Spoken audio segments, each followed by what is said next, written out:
ಅಷ್ಟೇ ಅಲ್ಲ, ಅವರು ಮೊದಲನೇ ಬಾರಿ ಚಂದ್ರನ ಮೇಲೆ ನಡೆದಾಗ ಕೂಡ ಸ್ವಲ್ಪ ದೂರದಲ್ಲಿ ಬೆಳಕಿನ ರೂಪದಲ್ಲಿ ಏನೋ ಒಂದು ಕಾಣಿಸುತ್ತೆ ಅಂತ ಹೇಳ್ತಾರೆ. ಆ ಒಂದು ಇಮೇಜ್ ಅನ್ನ ಪರಿಶೀಲನೆ ಮಾಡಿದ ನಾಸಾ ಸೈಂಟಿಸ್ಟ್ಗಳು ಅದು ಒಂದು UFO ಅಂತ ಭಾವಿಸ್ತಾರೆ. UFO ಅಂದ್ರೆ ಅನ್ಐಡೆಂಟಿಫೈಡ್ ಫ್ಲೈಯಿಂಗ್ ಆಬ್ಜೆಕ್ಟ್. ಇದು ಹೀಗೆ ಇದ್ರೆ ನಾಸಾ ಸೈಂಟಿಸ್ಟ್ಗಳು ಒಂದು ಏಲಿಯನ್ ಅನ್ನ ಇಂಟರ್ವ್ಯೂ ಮಾಡುವಾಗ ತೆಗೆದ ವಿಡಿಯೋ ಎಲ್ಲರನ್ನ ಆಶ್ಚರ್ಯಕ್ಕೆ ಗುರಿ ಮಾಡುತ್ತೆ. ಆ ಏಲಿಯನ್ ಹೇಳಿದ ಪ್ರಕಾರ ಅವರ ಗ್ರಹದ ಹೆಸರು ಭೂಮಿ ಅಂತ, ಅವರು ನಮ್ಮ ನಂತರದವರು ಅಂತ ಹೇಳುತ್ತೆ. ಅವರು ಹಾಗೆ ಆಗೋದಕ್ಕೆ ಕಾರಣ ನ್ಯೂಕ್ಲಿಯರ್ ವಾರ್ ಅಂತ, ಅವರು ಟೈಮ್ ಟ್ರಾವೆಲ್ ಮಾಡಿ ಫ್ಯೂಚರ್ನಿಂದ ಬಂದಿದ್ದೀವಿ ಅಂತ ಹೇಳುತ್ತೆ. ಆದರೆ ನಾಸಾದವರು ಹೇಳಿದ ಈ ಮಾತುಗಳು, ಆ ಏಲಿಯನ್ ವಿಡಿಯೋ ಎಷ್ಟರ ಮಟ್ಟಿಗೆ ಸತ್ಯ ಅನ್ನೋದು ಮಾತ್ರ ಯಾರಿಗೂ ಗೊತ್ತಿಲ್ಲ. ಇದನ್ನ ಯಾರೂ ಕೂಡ ನಂಬ್ತಿಲ್ಲ. ಅದೇ ರೀತಿ ಏಲಿಯನ್ಗಳು ಅಮೆರಿಕಾದವ್ರಿಗೆ ಮಾತ್ರ ಹೇಗೆ ಕಾಣಿಸ್ತಿವೆ? ಏರಿಯಾ 51 ಅನ್ನ ಏಕೆ ಸೀಕ್ರೆಟ್ ಪ್ಲೇಸ್ ಆಗಿ ಮಾಡಿದ್ದಾರೆ? ಏರಿಯಾ 51 ನಲ್ಲಿ ಏನ್ ನಡೀತಿದೆ ಅನ್ನೋದು ಮಾತ್ರ ರಹಸ್ಯವಾಗಿ ಉಳಿದಿದೆ. ಇದೊಂದೇ ಅಲ್ಲ, ಈ ರೀತಿ ಎಷ್ಟೋ ವಿಡಿಯೋಗಳು, ಫೋಟೋಗಳು ಏಲಿಯನ್ಸ್ ಇದೆ ಅಂತ ಹೇಳ್ತೇವೆ. ಇನ್ನೂ ಕೆಲವರು ನಮಗೆ ಏಲಿಯನ್ಸ್ ಬಾಡಿ ಸಿಕ್ಕಿದೆ ಅಂತ ಕೂಡ ಪಬ್ಲಿಷ್ ಮಾಡಿದ್ದಾರೆ. ನಮ್ಮ ಭೂಮಿ ನಿರ್ಮಾಣ ಆಗಿ ಕೆಲವು ಬಿಲಿಯನ್ ವರ್ಷಗಳಾಗಿದೆ. 8 ಗ್ರಹಗಳಿರುವ ನಮ್ಮ ಸೋಲಾರ್ ಸಿಸ್ಟಮ್ನಲ್ಲಿ ಭೂಮಿ ಮೇಲೆ ಮಾತ್ರ ಜೀವ ಉದ್ಭವವಾಗಿದೆ. ಇದಕ್ಕೆ ಕಾರಣ ಭೂಮಿ ಮೇಲೆ ಇರೋ ವಾತಾವರಣ. ಆದರೆ ನಾವು ಯೋಚನೆ ಮಾಡಿದ್ರೆ ನಮ್ಮ ಭೂಮಿಯಂತಹ ಗ್ರಹಗಳು ನಮ್ಮ ಈ ವಿಶಾಲವಾದ ವಿಶ್ವದಲ್ಲಿ ಕೋಟ್ಯಾಂತರ ಸಂಖ್ಯೆಯಲ್ಲಿ ಇವೆ. ಈ ಅತಿದೊಡ್ಡ ವಿಶ್ವದಲ್ಲಿ ನಮ್ಮ ಭೂಮಿಯ ಸ್ಥಾನ ಒಂದು ಮಣ್ಣಿನ ಕಣದಷ್ಟು ಮಾತ್ರ. ಈ ವಿಶಾಲವಾದ ವಿಶ್ವದಲ್ಲಿ ನಮ್ಮ ಭೂಮಿಯ ರೀತಿಯೇ ಇರುವ ಯಾವುದೋ ಒಂದು ಗ್ರಹದಲ್ಲಿ ಜೀವ ಹುಟ್ಟಿರಬಹುದು.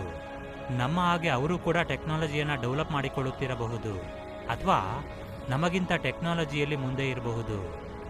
ನಮ್ಮ ಹತ್ರ ಇರೋ ಟೆಕ್ನಾಲಜಿಯಿಂದ ನಾವು ಮಹಾ ಅಂದರೆ ನಮ್ಮ ಸೋಲಾರ್ ಸಿಸ್ಟಮನ್ನು ದಾಟಿ ಹೋಗಬಹುದು. ಆದರೆ ಏಲಿಯನ್ಸ್ಗಳು ಹೇಗೆ ನಮ್ಮ ಗ್ರಹಕ್ಕೆ ಬರ್ತಿವೆ? ಇದಕ್ಕೆ 3 ಉತ್ತರಗಳು ಇವೆ. ಒಂದು, ಏಲಿಯನ್ಸ್ ಅವರ ಟೆಕ್ನಾಲಜಿಯನ್ನು ಅಪ್ಡೇಟ್ ಮಾಡ್ಕೊಳ್ತಾ ಹೋಗೋದು. ಅಂದರೆ ನಮ್ಮ ಟೆಕ್ನಾಲಜಿಗಿಂತ ಅವರ ಟೆಕ್ನಾಲಜಿ ಹೈಲಿ ಅಡ್ವಾನ್ಸ್ಡ್. ಇದಕ್ಕೆ ಕಾರಣ ಅವರ ಗ್ರಹದಲ್ಲಿರುವ ಸಂಪನ್ಮೂಲಗಳು. ನಮ್ಮ ಗ್ರಹದಲ್ಲಿರುವ ಸಂಪನ್ಮೂಲಗಳು ನಮ್ಮ ಟೆಕ್ನಾಲಜಿ ಅಭಿವೃದ್ಧಿ ಮಾಡೋದಕ್ಕೆ ಸರಿ ಹೋಗದೇ ಇರಬಹುದು. 2, ಅವರ ಸಿವಿಲೈಸೇಷನ್ ನಮಗಿಂತ ಮುಂಚೆನೇ ಸ್ಟಾರ್ಟ್ ಆಗಿರಬಹುದು. ಅಂದರೆ ನಮ್ಮ ಗ್ರಹದಲ್ಲಿ ಜೀವ ಹುಟ್ಟೋದಕ್ಕಿಂತ ಮುಂಚೆನೇ ಅವರ ಗ್ರಹದಲ್ಲಿ ಹುಟ್ಟಿರಬಹುದು. ಈ ರೀತಿ ಅವರ ಟೆಕ್ನಾಲಜಿಗಿಂತ ನಮ್ಮ ಟೆಕ್ನಾಲಜಿ ಹಿಂದೆ ಇರಬಹುದು. 3, ನಮ್ಮ ವಿಜ್ಞಾನಿಗಳು ಏಲಿಯನ್ಸ್ ರೀತಿ ಯೋಚನೆ ಮಾಡದೇ ಇರೋದು. ಅಂದರೆ ನಮ್ಮ ವಿಜ್ಞಾನಿಗಳ IQ ಲೆವೆಲ್ ಏಲಿಯನ್ಸ್ಗಳ IQ ಲೆವೆಲ್ಗಿಂತ ಕಮ್ಮಿ ಇರಬಹುದು. ಇಲ್ಲಿಯವರೆಗೆ ಏಲಿಯನ್ಸ್ಗಳು ಇರಬಹುದು ಅನ್ನೋದರ ಬಗ್ಗೆ ಮಾತಾಡಿದ್ದೀವಿ. ಆದರೆ ಏಲಿಯನ್ಸ್ಗಳು ಖಂಡಿತ ಇವೆ ಅನ್ನೋದಕ್ಕೆ ತುಂಬ ಸಾಕ್ಷಿಗಳೇ ಇವೆ. ಅವು ಯಾವುವು ಅಂದರೆ, ಒಂದು ಈಜಿಪ್ಟ್ ಪಿರಮಿಡ್ಸ್. ಈ ಪಿರಮಿಡ್ಗಳು ಸಾವಿರಾರು ವರ್ಷಗಳ ಹಿಂದೆನೇ ನಿರ್ಮಾಣ ಆಗಿವೆ. ಆದರೆ ಯಾವುದೇ ಟೆಕ್ನಾಲಜಿ ಇಲ್ಲದಿರುವ ಕಾಲದಲ್ಲಿ ಅಷ್ಟು ದೊಡ್ಡ ಪಿರಮಿಡ್ಗಳನ್ನು ಹೇಗೆ ನಿರ್ಮಾಣ ಮಾಡಿದರು? ಆಗಿರುವ ಟೆಕ್ನಾಲಜಿಯಿಂದ ಅವುಗಳನ್ನು ನಿರ್ಮಾಣ ಮಾಡಿದ್ದಾರೆ ಅಂತ ಅಂದ್ಕೊಂಡ್ರೆ ಅವುಗಳ ಮೇಲೆ ವಿಮಾನ ಮತ್ತು UFOನಂತಹ ಚಿತ್ರಗಳು ಏಕೆ ಇವೆ? ಅವು ಎಲ್ಲಿಂದ ಬಂದವು? 2, ವಾವ್ ಸಿಗ್ನಲ್. 1977ರಲ್ಲಿ ಓಹಿಯೋ ಸ್ಟೇಟ್ ಯೂನಿವರ್ಸಿಟಿಗೆ ಸೇರಿದ ಆಸ್ಟ್ರೋನಾಮರ್ ದ ಬಿಗ್ ಇಯರ್ ರೇಡಿಯೋ ಟೆಲಿಸ್ಕೋಪ್ನಿಂದ ಅಂತರಿಕ್ಷದಿಂದ ಬರುವ ಫ್ರೀಕ್ವೆನ್ಸಿಯನ್ನು ರೆಕಾರ್ಡ್ ಮಾಡುತ್ತಿರುವಾಗ ಒಂದು ವಿಚಿತ್ರವಾದಂಥ ಸಿಗ್ನಲ್ ಅನ್ನು ಗಮನಿಸ್ತಾರೆ. ಅದು 72 ಸೆಕೆಂಡ್ಗಳವರೆಗೆ ಬರುತ್ತೆ, ಆನಂತರ ನಿಂತು ಹೋಗುತ್ತೆ. ನಂತರ ಅದನ್ನು ಡಿಕೋಡ್ ಮಾಡಿದಾಗ ಆ ಸಿಗ್ನಲ್ಗೆ ಅರ್ಥ ವಾವ್ ಅಂತ ಗೊತ್ತಾಗುತ್ತೆ. ಆದರೆ ಆ ಸಿಗ್ನಲ್ ಎಲ್ಲಿಂದ ಬಂತು, ಅದನ್ನು ಯಾರು ಕಳಿಸಿದ್ರು, ಇದರ ಬಗ್ಗೆ ಯಾರಿಗೂ ಕೂಡ ಗೊತ್ತಿಲ್ಲ. 3, ಏಲಿಯನ್ಸ್ ಮೆಗಾ ಸ್ಟ್ರಕ್ಚರ್. ನಾಸಾಗೆ ಸೇರಿದ ಕೆಪ್ಲರ್ ಟೆಲಿಸ್ಕೋಪ್ ಅನ್ನ ಭೂಮಿಯಂತಹ ಗ್ರಹಗಳನ್ನು ಪತ್ತೆ ಹಚ್ಚೋದಕ್ಕೆ ಡಿಸೈನ್ ಮಾಡಿದ್ದಾರೆ. ಇದು ಕೆಲವು ಲೈಟ್ ಇಯರ್ಸ್ ದೂರದಲ್ಲಿರುವ KIC 8462-852 ಅನ್ನೋ ಒಂದು ಗ್ರಹವನ್ನು ಪರಿಶೀಲನೆ ಮಾಡುವಾಗ ಒಂದು ದೊಡ್ಡ ನಿರ್ಮಾಣ ಆ ಗ್ರಹದ ಹತ್ರ ಕಾಣಿಸುತ್ತೆ. ಅದು ಕೆಲವು ಸೆಕೆಂಡ್ಗಳ ಕಾಲ ಇದ್ದು ನಂತರ ಮಾಯ ಆಗುತ್ತೆ.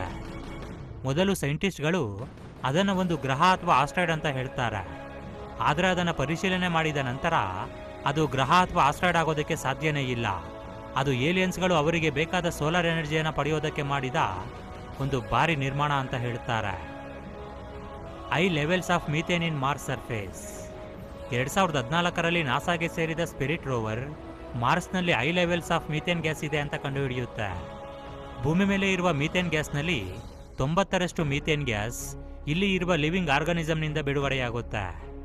ಇದರಿಂದ ಭೂಮಿ ಮೇಲೆ ಜೀವ ಹುಟ್ಟೋದಕ್ಕಿಂತ ಮುಂಚೆನೇ ಮಾರ್ಸ್ನಲ್ಲಿ ಜೀವ ಹುಟ್ಟಿದೆ ಅಂತ, ನಂತರ ಬಂದ ಆಸ್ಟ್ರಾಯ್ಡ್ಗಳಿಂದ ಮಾರ್ಸ್ನಲ್ಲಿ ಜೀವ ನಾಶ ಆಗಿರ್ಬೋದು ಅಂತ ಸೈಂಟಿಸ್ಟ್ಗಳು ಭಾವಿಸ್ತಾರೆ.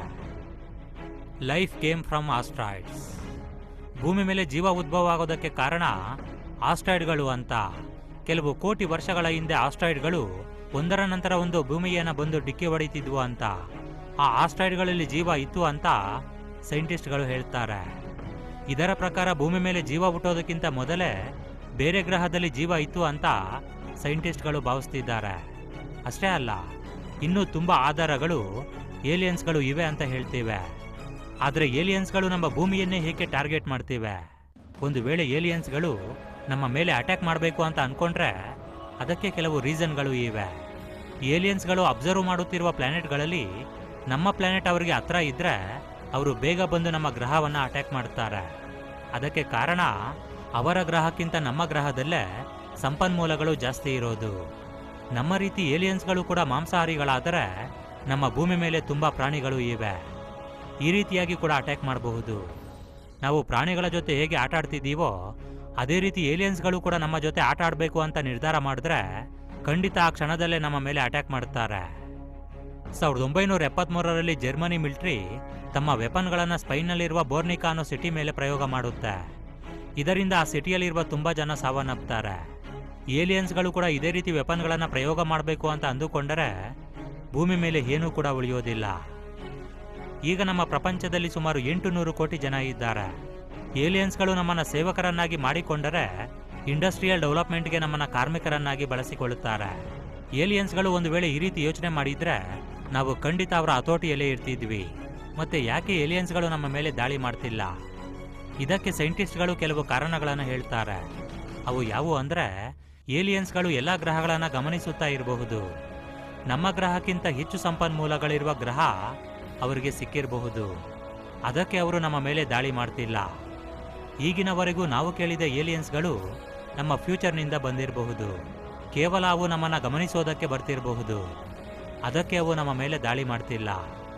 ಅವು ಆ ರೂಪಕ್ಕೆ ಬಂದಿರೋದಕ್ಕೆ ಕಾರಣ ನಾವೇ ಅಂತ, ಅದು ಹೇಗೆ ನಡೆದಿದೆ ಅಂತ ತಿಳ್ಕೊಳ್ಳೋದಕ್ಕೆ ಅವು ಬರ್ತಿರಬಹುದು. ಇದಕ್ಕೆ ಸಾಕ್ಷಿಗಳು ಪಿರಮಿಡ್ಸ್ ಮೇಲೆ ಇರುವ ಚಿತ್ರಗಳು. ಪಿರಮಿಡ್ಸ್ನ ನಿರ್ಮಾಣದ ಸಮಯದಲ್ಲಿ ಅವರಿಗೆ ಏಲಿಯನ್ಸ್ಗಳು ಸಹಾಯ ಮಾಡಿರಬಹುದು. ಅವು ಬಂದಿದೆ ಅಂತ ನಮಗೆ ಗೊತ್ತಾಗೋದಕ್ಕೆ ಕೆಲವು ಆಧಾರಗಳನ್ನು ಅಲ್ಲಿ ಬಿಟ್ಟು ಹೋಗಿರಬಹುದು. ಅಷ್ಟೇ ಅಲ್ಲ, ಏಲಿಯನ್ಸ್ಗಳು ನಮ್ಮ ಜೊತೆ ಓಡಾಡ್ತಾನೂ ಇರಬಹುದು. ಆದರೆ ಅವು ಯೂಸ್ ಮಾಡುತ್ತಿರುವ ಅಡ್ವಾನ್ಸ್ ಟೆಕ್ನಾಲಜಿಯಿಂದ ಅವು ನಮಗೆ ಕಾಣಿಸದೇ ಇರಬಹುದು. ಏನಾದರೂ ಸರಿ, ಏಲಿಯನ್ಸ್ಗಳು ನಮ್ಮ ಜೊತೆ ಸ್ನೇಹವಾಗಿ ಇದ್ದರೆ ಅದು ನಮಗೆ ತುಂಬ ಒಳ್ಳೆಯದು. ನಾವು ಕೂಡ ಅವರ ಟೆಕ್ನಾಲಜಿಯನ್ನು ಕಲ್ತ್ಕೊಂಡು ನಮ್ಮ ಟೆಕ್ನಾಲಜಿಯನ್ನು ಡೆವಲಪ್ ಮಾಡ್ಕೊಳ್ಬಹುದು. ಒಂದು ವೇಳೆ ಅವರು ನಮ್ಮ ಮೇಲೆ ದಾಳಿ ಮಾಡೋದಕ್ಕೆ ಬಂದರೆ ನಮ್ಮ ಹತ್ರ ಇರೋ ಆಯುಧಗಳಿಂದಲೇ ಅವರ ಮೇಲೆ ದಾಳಿ ಮಾಡಬೇಕು. ಆದರೆ ಅದು ತುಂಬಾ ಕಷ್ಟ. ನಮ್ಮ ಭೂಮಿ ಮೇಲೆ ಇರೋ ಸಂಪನ್ಮೂಲಗಳು ಕೂಡ ಇನ್ನು ಕೆಲವೇ ವರ್ಷಗಳ ನಂತರ ಮುಗಿದು ಹೋಗುತ್ತೆ.